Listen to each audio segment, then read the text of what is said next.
Hello guys, நாங்கள் ஹேமா. இன்னைக்கு வாங்க விடுகதை பார்க்கலாம். வாங்க விடுகதை பார்க்கலாம். நாங்கள் இருவரும் ஒரே நேரத்தில் ஓடிக்கொண்டே இருப்போம். ஏனெனில் உங்களுக்கு ஆடையை அழகாக தரதுக்காக. நாங்க யார்? துணி மிஷின். துணி மிஷின். துணி மிஷின், தையல் மிஷின். தையல் மிஷின். இன்னொன்னு கால் பெடல் தான் மிஷின்ல இருக்கிறது. பெடல், நூல்கண்டு எல்லாம் சேர்ந்தது மிஷின். நம்மளோட காலும் மிஷினும் ஒன்னா சேரும்போது ஒரு ஆடைய உருவாக்கிடலாம். நம்மளோட காலும் டெய்லரிங் மிஷின், தையல் மிஷினும் தான் அது. பச்சை கன்னி மடிப்பட்டால், பவளக்கன்னி பொடிப்பட்டால், வெள்ளை கன்னி பிடிப்பட்டால், 3 கன்னியும் கடிப்பட்டு சிவப்பு கன்னி பிடிப்பட்டாள். அவள் யார்? பவளக்கன்னி யாரு? பச்சை கன்னி யாரு? என்னது இருக்கும்? சாமிக்கு வைக்கிறது, வயசானவங்க எல்லாம் போட்டுப்பாங்க, பீடாக்கெல்லாம் வைப்பாங்க. அத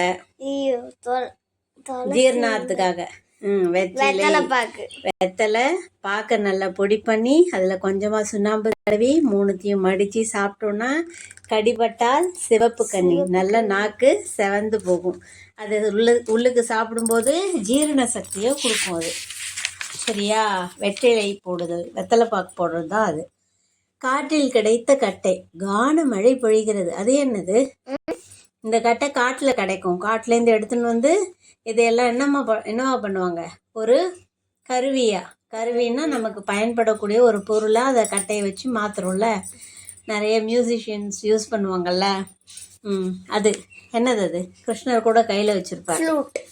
ஃப்ளூட். அது எதில் பண்ணுவாங்க? நிறைய இதில் பண்ணலாம். மேக்ஸிமம் மூங்கிலில் தான் பண்ணுவாங்க. பேம்போ ஸ்டிக். கல்லும் மண்ணாலும் கட்டாத வீடு, கதவு இருக்காது இந்த வீட்டுக்கு, காத்துல ஆடும். அது என்ன வீடு? அது எந்த வீடு? ஓட்டு வீடு. ஓட்டு. நல்லா யோசி.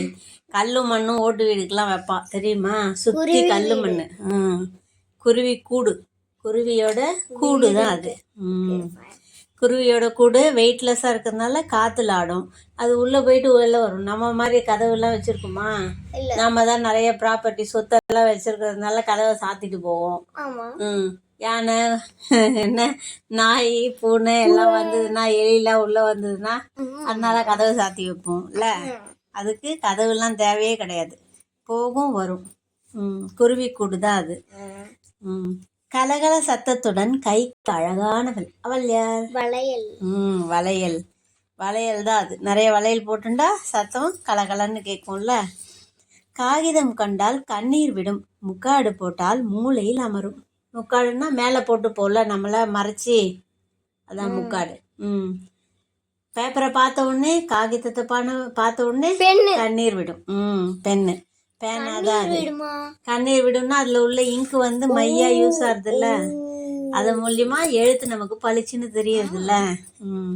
காகிதம் கண்டால் கண்ணீர் விடும், முக்காடு போட்டால் மூளையில் அமரும். அது என்ன? பேனா. முன்னாடி காலத்துலலாம் வச்சு எழுதுறதுக்கு ஓலைச்சுவடியில் வச்சு எழுதுவாங்கல்ல. கஷ்டப்பட்டு எழுதுவாங்க. அந்த அச்சு ஒவ்வொன்றும் பதியும். அது எந்த அளவுக்கு பதியறதோ அத்தனை காலம் வரைக்கும் அது அழியாமல் இருக்கும். ஆனால் பேனாலாம் நாளடைவில் தெரியாமல் போயிடும். அந்த எழுத்துலாம் பல வருஷம் கழிச்சு,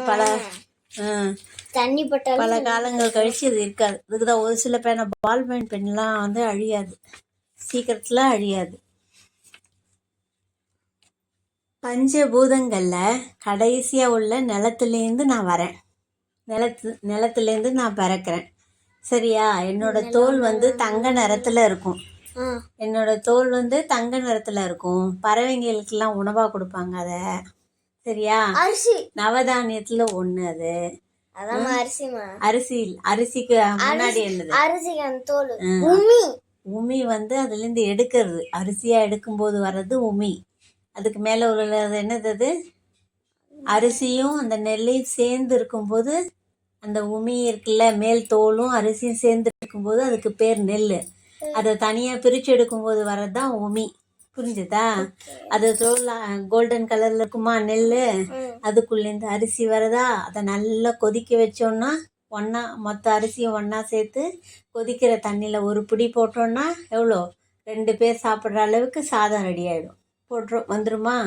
அந்த சாதத்தை சாப்பிட்டு முடித்து மீந்ததுன்னா அதை நைட்டு ஃபுல்லாக தண்ணியில் நைட்டில் கொட்டி வச்சோன்னா ஒரு நாள் நைட் ஃபுல்லாக ஊறுமா? ஊறி அந்த தண்ணியை எடுத்து நம்ம காத்தால சாப்பிட்டோன்னா உடம்பு குளிர்ச்சியாக இருக்கும், வயிறும் ரொம்ப. சரியா? அதான் பழைய சோறு. நெல், அரிசி, சோறு, பழைய சோறு, அதுதான் அது. ஓகேவா? இதோட விடுகதையை முடிச்சுக்கலாம்.